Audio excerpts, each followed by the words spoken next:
নতুন একটা দিন, নতুন একটা সকাল। সবাইকে সুপ্রভাত জানিয়ে আজকের ভিডিওটা আমি শুরু করছি। অনেক দিন ডেলি ভ্লগ তোমাদের সাথে শেয়ার করা হয় না, তাই ভাবলাম যে আজকে একটা ভ্লগ করাই যাক। আসলে কটা দিন শরীরটা এত খারাপ যাচ্ছে না, এই যে ওয়েদারটা চেঞ্জ হচ্ছে সেই কারণেই শরীরটা খারাপ। তো যাই হোক, সেই কারণে অনেক ছুটি নিয়ে নিয়েছি। তাই ভাবলাম যে অনেক দিন ভিডিও করা হয় না, ব্লগ পোস্ট করি না, আজকে কিন্তু একদম ঘুম থেকে উঠেই শুরু করে দিয়েছি। দেখতেই পেলে প্রথমে ব্রাশ করে নিলাম, তারপর দেখো হাত মুখটা ধুয়ে নিয়ে ঘরে এসেছি।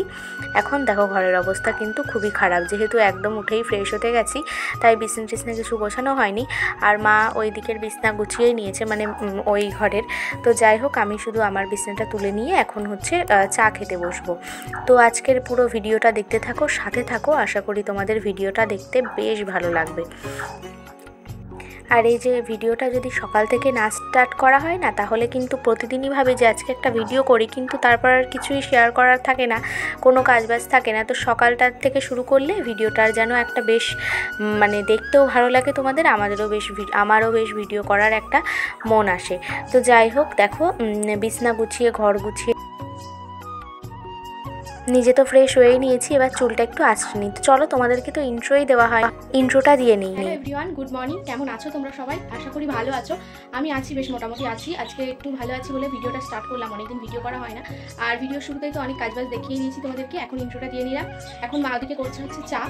সকাল সকাল চা খেয়ে নেবো, কারণ চাটা তো প্রতিদিনই খাই। আমাদের সন্ধ্যা সকালে চা মিস নেই। এখন বাজে হচ্ছে 8:26, উঠেছি ওই 7:30 নাগাদ। অন্যান্য দিন এরকম টাইমে উঠি না, বা উঠি এরকম হবে 8:30 পৌনে 9টার দিকে, কিন্তু আজকে একটু তাড়াতাড়ি ঘুমটা ভেঙে গেছে। রাতে তাড়াতাড়ি শুয়ে পড়েছিলাম, শরীরটা খারাপ যেহেতু। তো যাই হোক, দেখো একদিনে হার বেরিয়ে গেছে, শরীরটা খুবই খারাপ ছিল, সেই কারণে ভিডিও সেরকম ব্লগ টক সেরকম শেয়ার করিনি। ফেসবুকেই যা দু একটা আগের পোস্ট মানে আগের ভিডিও ছিল সেগুলোই পোস্ট করতাম। তো চলো আজকে সারাদিনটা তোমরা দেখতে থাকো, কীভাবে কী কাটাই না কাটাই সবটাই তোমাদের সাথে শেয়ার করবো। পুরো ব্লগটা কেউ মিস করো না। এখন চাটাগুলো খেয়ে নিই, তারপর এই যে দেখো, বাসি পেটের যে একটা গ্যাসের ওষুধ ছিল, তো সেই ওষুধটা আমি খেয়ে নিলাম। আর কদিন ধরেই পেট জ্বলছে, মানে এতটা অস্বস্তিকর লাগছে না, কি বলবো তোমাদেরকে, গ্যাসের প্রবলেম আমার আছে, তো সেই কারণেই এরকমটা হচ্ছে। তো যাই হোক, শরীরটা খুব খারাপ, সেই কারণে কদিন ভিডিও করা হয়নি। ওষুধটা খেয়ে নিয়ে তারপর চাটা খেয়ে সবাই মিলে বসেছিলাম, কিছু গল্প টল্প করলাম, মা আমি ঠাম্মা মিলে। তারপর দেখো ওদিকে মা দেখতে পেলে আলমারি গোছাচ্ছিল। মা কিন্তু আমার জামাকাপড় ওরকম মাঝে মাঝেই গোছায়, দেখে যে যখন একেবারেই অগোছালো পুরো, মানে মা গুছিয়ে দিলে ঠিকঠাক থাকে, তারপর আমি আবার লন্ডভন্ড করে দিই, আবার মা গোছাই। তো যাই হোক, তারপর দেখো মা ওদিকে খাবার জন্য ডাক দিয়েছে, খেতে শেষ করলাম, করে তারপর ওষুধ খেলাম। খেয়ে এখন আসলাম হচ্ছে ঠাকুর ঘরের দিকে। এই যে তোমরা তো যারা আমার ভিডিও দেখো জানোই, এখন এসে এখানে একটু বসবো। আর এই যে শীতকাল আসছে, এখন মেঘলা মেঘলা শুরু করেছে। সকালবেলা বেশ ভালোই রোদ ছিল, আর মানে শীতকালে মানুষের যেটা দরকার রোদ, সেটাই হচ্ছে এখন মাঝে মাঝে ভ্যানিশ হয়ে যাবে।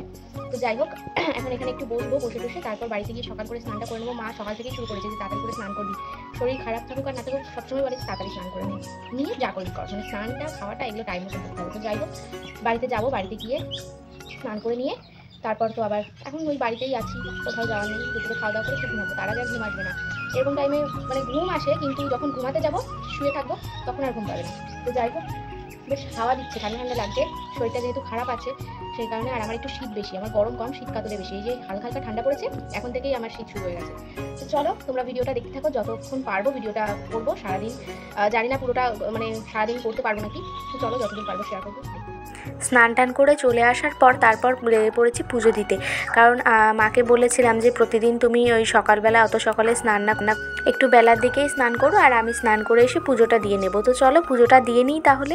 খাওয়া দাওয়া সব কমপ্লিট, আর আজকে মেনুতে ছিল হচ্ছে একদম নিরামিষ, তাই আর সেরকম কিছু শেয়ার করিনি। এখনই বলে দিচ্ছি, ডাল করেছিল, পটল ভাজা আর হচ্ছে লাল শাক ভাজা। তো এই দিয়েই খাওয়া দাওয়া করে এলাম। এখন হচ্ছে ঘরে চলে এসেছি, এখন একটু রেস্ট করবো, করে বিকেলে একটু বেরোবো। সন্ধ্যাবেলা বোনের সাথে একটু বেরিয়েছিলাম, বাজারে একটু ওর দরকার ছিল, সেই কারণে আমাকে নিয়ে গেছিলো। আর এখানে দেখো নিয়ে এসেছি হচ্ছে মোমো, আর এখানে আমি মোমোটা ঢেলেও নিলাম। দেখতে পেলে যে অনেকদিন পর মোমো খাচ্ছে, অনেকদিন পর না, ওই কালী পুজোর সময় খেয়েছিলাম, তোমাদের সাথে শেয়ার করেছে। তো মোমোটা খেতে বেশ ভালোই লাগে, আর আমাদের গাংনাপুরের মোমো আমি ফার্স্ট খাচ্ছি। না সরি, ওই ক্যাফের থেকে খেয়েছি গাংনাপুরে, কিন্তু এই দোকানটা নতুন হয়েছে, এই দোকান থেকে মোমো ফার্স্ট খেলাম। তো বেশ ভালোই লেগেছে, কিন্তু একটু স্যুপটাই লবণটা বেশি হয়ে গেছিলো। তো যাই হোক বন্ধুরা, এই ভিডিওটা আমি এখানেই শেষ করছি, আর কিছু শেয়ার করার মতন নেই। ভালো লাগলে অবশ্যই লাইক কমেন্ট করতে ভুলবে না। তো চলো।